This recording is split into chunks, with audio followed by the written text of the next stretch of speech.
Good morning everyone. क्या आप भी क्लास 9 का स्टूडेंट हैं? तो आपके लिए इंग्लिश के लिए बहुत हेल्पफुल है, एक बार इसको जरूर देखिएगा क्या है।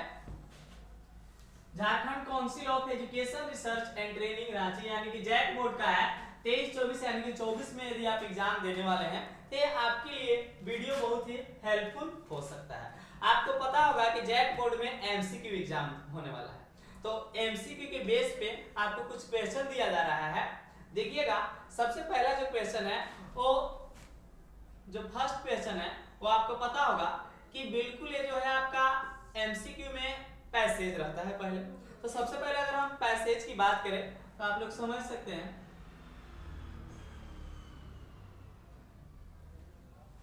देखते हैं क्या है passage.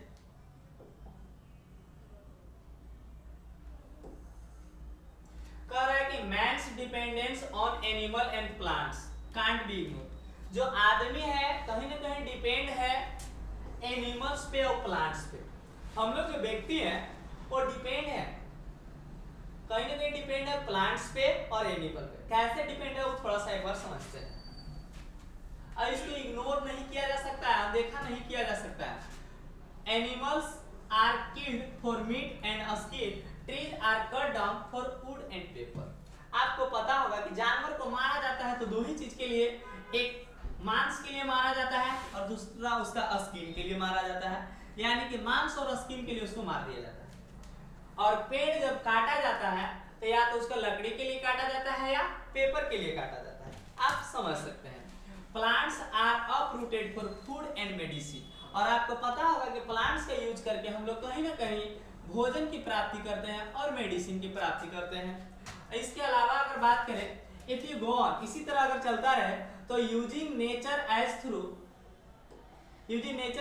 only we have been doing nothing worthwhile in nature we left for our prosperity। धीरे धीरे लोग क्या कर रहे हैं कि अपना कर्तव्य भूलते जा रहे हैं। लोग पेड़ काट रहे हैं, लगा नहीं रहे। इसके अनुसार देखिएगा, अगेंस्ट दिस बैकग्राउंड, अब इस बैकग्राउंड के विरुद्ध हो कर रहा है, many country have passed protective law in order to safeguard wildlife. अब वाइल्ड लाइफ, जंगली जानवर और जीवों की बात करें तो उनका लाइफ जो है प्रोटेक्टिव बनाने के लिए बहुत सारे देश जो है अलग अलग प्रकार से एक कुछ क्या बोल सकते हैं, पार्क वगैरह, उद्यान वगैरह लगा रहे हैं। तो देखिएगा, बहुत सारे कंट्री ऐसा किए हैं कि there are more than 1200 national park, 1200 से ज्यादा नेशनल पार्क है, wildlife reserves and similar protected area.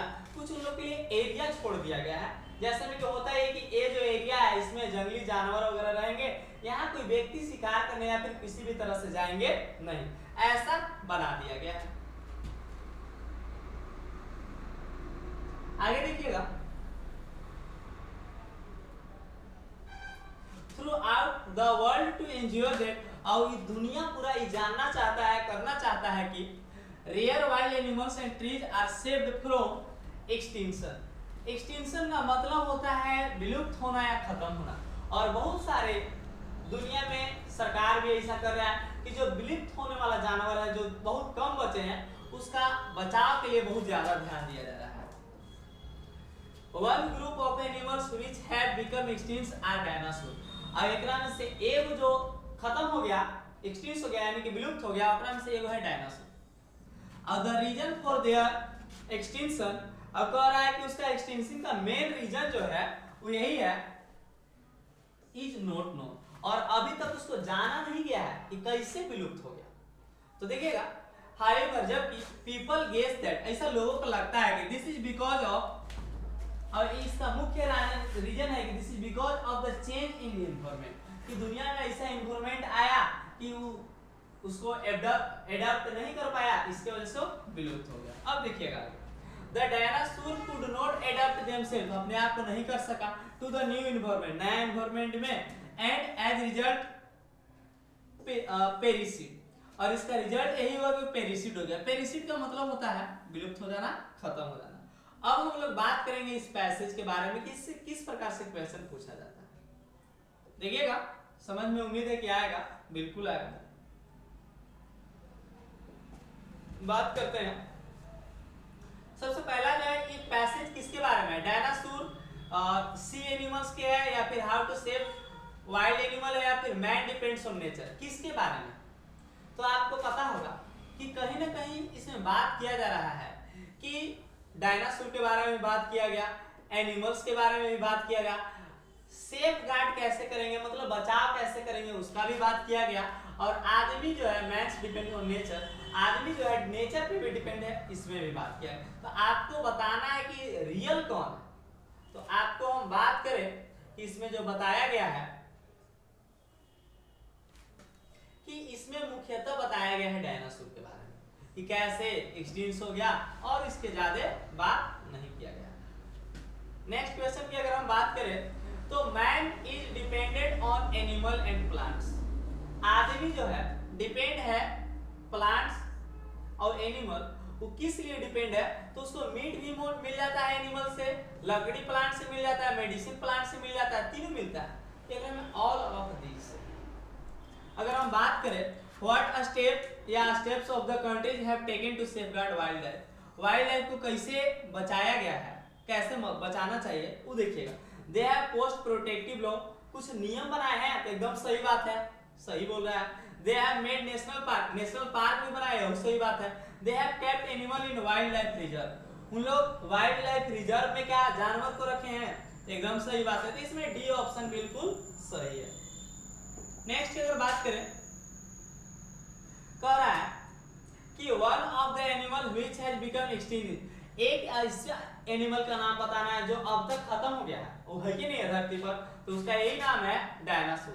B number option एकदम करेक्ट है। अकॉर्डिंग टू द पैसेज के अनुसार आपको बताना है what is the reason behind extinction of dinosaur, dinosaur को खत्म होने का मुख्य रीजन क्या था, का चेंज इन्वायरमेंट हुआ इसी की वजह से, या बीमारी की वजह से, या फिर दोनों, या फिर कोई नहीं।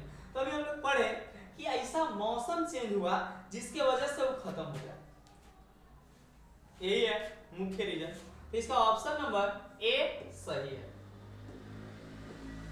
The synonym of the word destruction, अब देखिए डिस्ट्रक्शन का मतलब ऐसे होता है विनाश होना, तो विनाश होना का मतलब यहाँ इसका सिनोनिम जानना है, तो यही एक्सटिंक्शन होगा, इसका भी मतलब होता है खत्म होना, विनाश होना। थॉटलेसली मैंने विचार इन्वायरमेंट मैंने आपको पता होगा, अपरूटेड पता होगा। Man's dependence on animal and plants can't be ignored, इस सेंटेंस में कह रहा है कि प्रेपोजिशन कौन है, प्रेपोजिशन, और जब आपको पता होगा कि अगर हम प्रेपोजिशन की बात करें, मैन्स डिपेंडेंट सब्जेक्ट है, ऑन जो है वो प्रेपोजिशन है, option number B. Antonyms of existence, existence का मतलब होता है वो किसी चीज में रहना, होना, और होना का उल्टा होगा न होना, यानी कि खत्म हो जाना। पेरिस जो लास्ट में वर्ड था, ये बी नंबर ऑप्शन सही है।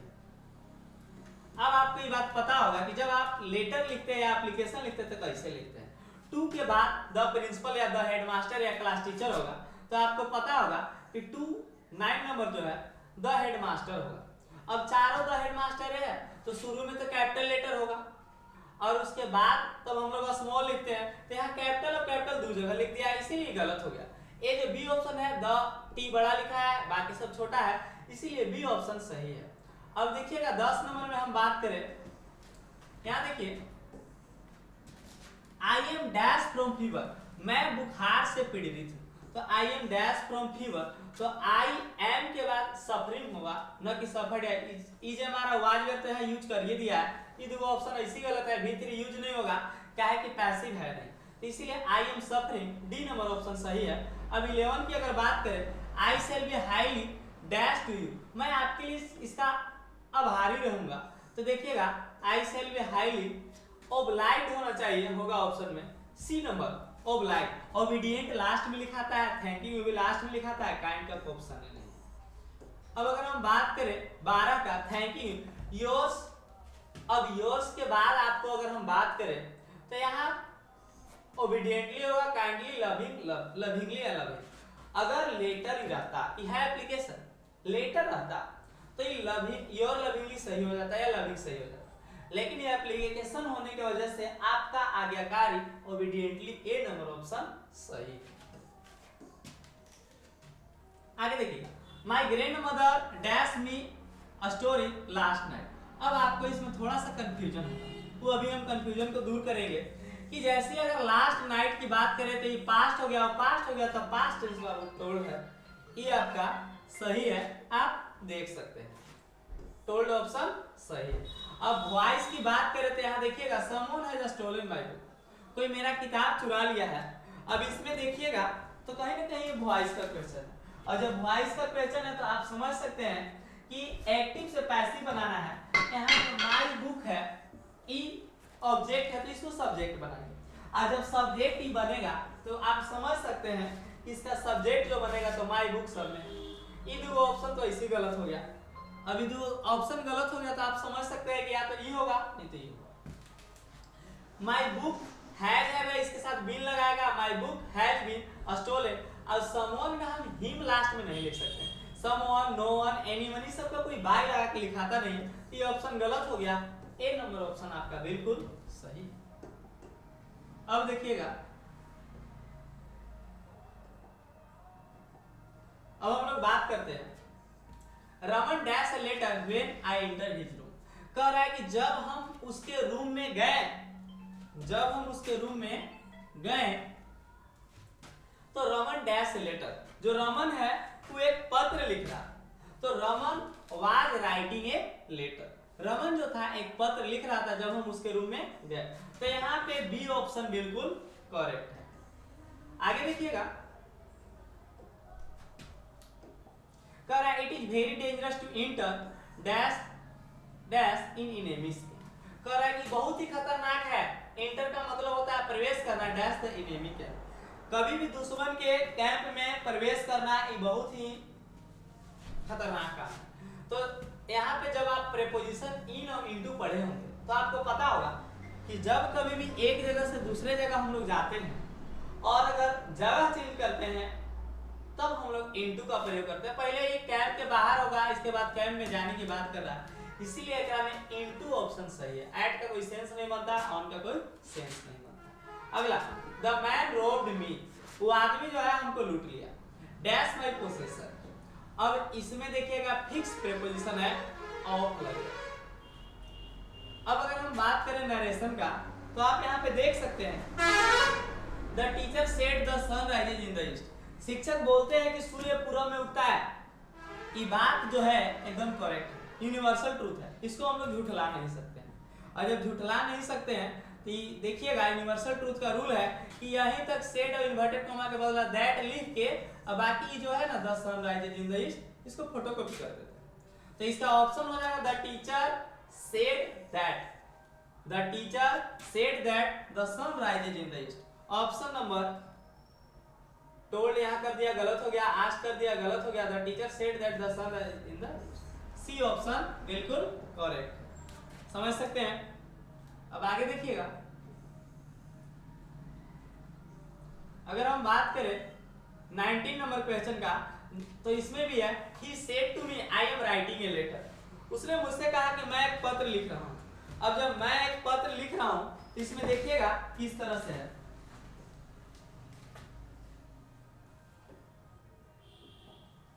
अब ही सेड है तो ई ऑब्जेक्ट है, इसलिए सेड को टोल्ड में हम लोग चेंज करेंगे, तो ही टोल्ड मी।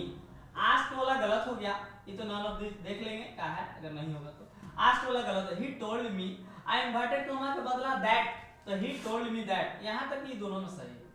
अब आई जो है फर्स्ट पर्सन सब्जेक्ट के अनुसार सब्जेक्ट ही होगा, तो यहाँ पे आई का आई छोड़ दिया तो ये गलत हो गया, ये ऑप्शन गलत है, बी गलत है, तो सी देख लेते हैं, ही हो गया। अब इजे मार वाज में बदलता है तो he was writing a letter, यानी कि ऑप्शन नंबर सी सही। आगे देखिएगा,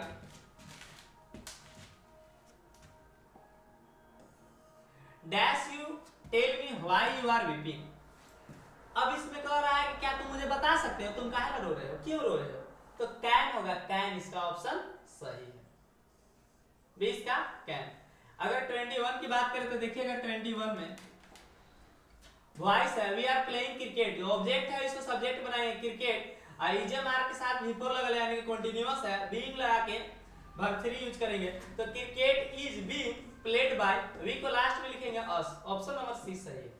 baby dash when they are hungry, कह रहा है कि जब दे आर हंग्री। जब वे लोग भूखे रहते हैं, बच्चा लोग भूखा रहता है तो वो रोता है। अब बेबीज के साथ आपको पता होगा कि भी4 कहीं यहाँ तक लगभग नहीं करता है। अब बेबी जब भी है प्लूरल तो क्राई हो सकता है, क्राइड होगा नहीं, क्राइड भी2 है। तो देखिएगा कौन सा ऑप्शन सही है। तो कह रहा है कि जब बच्चे भूखे होते हैं, ये प्रेजेंट की बात कर रहा है, तो प्रेजेंट की बात कर रहा है तो ये पास्ट है, इसीलिए गलत हो गया, ये होगा नहीं। और इसके साथ बेबीज है यानी कि प्लूरल है तो ये सिंगुलर नाउन है क्राइज, ये भी नहीं होगा, प्लूरल तो प्लूरल लेगा, क्राई होगा। समझ सकते हैं। नेक्स्ट की अगर बात करें, देखिएगा आपको इस चैप्टर से लिया गया, ये जो आपको लिया गया है एक चैप्टर से, और इसमें कह रहा है कि and being faint with fascinating for the work almost done he asked her और a store of cats to give him a single one. ये लाइन जो है पोएम, कौन सा पोएम से लिया गया है? Rain of the room, legend of the Northland या फिर the lake of the inspire, the road not taken. आपको पता होगा कि कहीं ना कहीं लिया गया है लीजेंड ऑफ द नॉर्थलैंड, कि जब आप पोएम पढ़ेंगे तो आपको पता होगा आई केकर द्वारा लिखा गया है, तो आपको यह बात पता होगा कि जो लिखा गया है कहीं ना कहीं फोइबे कैरी इसके राइटर है। यहाँ ही जो यूज किया गया है किसके लिए? संत पीटर के लिए, पोएट के लिए, ओल्ड लेडी के लिए। तो आपके नॉलेज के लिए बता दिया जाए कि जो यूज किया गया है ही, हर, ये उस हर है तो इसका मतलब तो फिक्स है कि लेडी, लड़की है, लेडीज होगी, तो यह है ओल्ड लेडी। यहाँ तक क्लियर हो गया। जब आप फर्स्ट चैप्टर पढ़े होंगे तो पता होगा कि मार्जी और टॉमी का कितना साल था। मार्जी 11 साल के था, पता होगा, इसीलिए मार्जी और डैश के शॉर्ट पे 11, सी ऑप्शन सही होगा। Who had learned open mind and body to sound and vibration? किसमें क्वालिटी था कि वो बॉडी से वाइब्रेट करके समझ सकती थी। तो एवलिन वाला जब आप स्टोरी पढ़े होंगे तो इसमें ये बात बताया गया है कि उसमें क्वालिटी था। तो बी नंबर ऑप्शन सही है। The musical instrument which the emperor Aurangzeb ban, Aurangzeb जो बैन किया था, कौन सी बैन किया था? तबला, फ्लूट, शहनाई, पुंगी। तो आपको पता होगा कि वो पुंगी बजाए वाला का बैन किया था, यानी कि पुंगी। During the Second World War of which thing sudden demand erupted in the market, जब सेकेंड वर्ल्ड वॉर हुआ तो क्या चीज का मांग बढ़ गया था? तो आपको पता होगा कि उस समय जो है इमली के दाना के मांग बढ़ा था। अगर हम बात करें तो उसको यूज करने से लोगों को थोड़ा बहुत राहत मिलता था। तो इमली को हिंदी अंग्रेजी में कहते हैं तामारिंड सीड्स। क्लियर है? The poem wind is composed bye, wind जो पोएम है आपको पता होगा कि किसके द्वारा लिखा गया है। अगर नहीं पता है तो हम बता रहे हैं कि ई सुब्रमण्यम भारती के द्वारा लिखा गया है। और ज्वेन लेब्दिन वाज कलाम्स डैश, जो लेब्दिन जो थे कलाम के कौन थे? तो पापा थे कलाम के, यानी कि फादर, बी ऑप्शन सही। The only women in the world who had scaled mount Everest twice. आपको पता होगा संतोष वाला कहानी पढ़े हुए तो लगातार 2 बार चढ़ी थी, तो यही संतोष यादव हो गया। The name of the little girl was, वो छोटी सी बच्ची जो है चैप्टर में फर्स्ट बुक में, उसका क्या नाम है? तो ये संतोष यादव बड़ी बड़ी है, ये बड़ी है, मार्जियो 11-12 साल के है। तो जो छोटा बच्ची है वो केजिया है, केजिया इसका ऑप्शन सही है।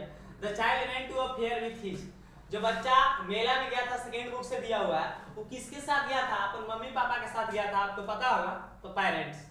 Who could weave out endless story and unsaid dots, कह रहा है कि हु कुड वीव, ये कौन ये सब कर सकता है वीव वगैरह? तो आपको पता होगा कि ये गलती से लिखा गया है ISW, ये ए के साथ है ईश्वरन, यही ऑप्शन सही है, Eswaran. From whom had the grandfather bought टोटो, जब वो बानर वाला कहानी आप लोग पढ़े होंगे तो आपको पता होगा कि टोटो जो था उसको खरीदे थे टांगा वाला से, यानी कि tonga driver. Who grew fat like a street side scared bull, अब जब सेकेंड बुक में गुरु और चेला वाला कहानी पढ़े होंगे तो गुरुजी उसको छोड़ के चल दिए थे। बड़ा चेलवा जो था लालची था, 1 रुपया में सब कुछ मिल जाता था, तो खा खा के भैंस तरी मोट हो गया था। तो मोटाइल कौन था? तो चेला मोटाइल था। चेला को अंग्रेजी में कहते हैं disciple. The statue of the happy Prince was covered with, जो हैप्पी प्रिंस था वो कौन से कवर्ड था? तो आपको पता होगा कि सोना से, गोल्ड हो जाएगा। What was Bahram dream, Bahram वाला कहानी जब पढ़े होंगे तो आपको पता होगा बहराम का कौन सी ड्रीम था? उसको एकदम खूब बढ़िया एकदम पेंटिंग बनाने का ड्रीम था कि जो दुनिया में उसका नाम हो। तो पेंटिंग था, तो to paint a masterpiece, D option. एक सामा is a small town in, आपको पता होगा ये सामा जो है उड़ीसा वाला कहानी में पढ़े होंगे, तो उड़ीसा का है। इस तरह से आप देख सकते हैं कि ए जो पूरा है खत्म हुआ। अभी हम आपको एक बताना चाहेंगे, देखिए अभी हम आपको बताना चाहेंगे, एक जल्दी की बात है, एक दोस्त लड़की पूछी कि सर आपका गर्लफ्रेंड है? हम बोले नहीं, नहीं है। तो बोले कि आपको चाहिए गर्लफ्रेंड? हम बोले नहीं, एकदम बिल्कुल नहीं चाहिए। तो बोले कि क्यों? तो हम उसको बताया कि देखिए गर्लफ्रेंड होगी तो बहुत टेंशन है, कहाँ है, कैसे है, कहीं किसी के साथ तो नहीं है, ए है वो है, 50 को बीमारी रहता है गर्लफ्रेंड में, और बहुत तकलीफ होता है। और अगर नहीं है तो बस खाली एक ही को टेंशन है कि मेरी गर्लफ्रेंड है, बाकी कोई टेंशन नहीं। समझ सकते हैं?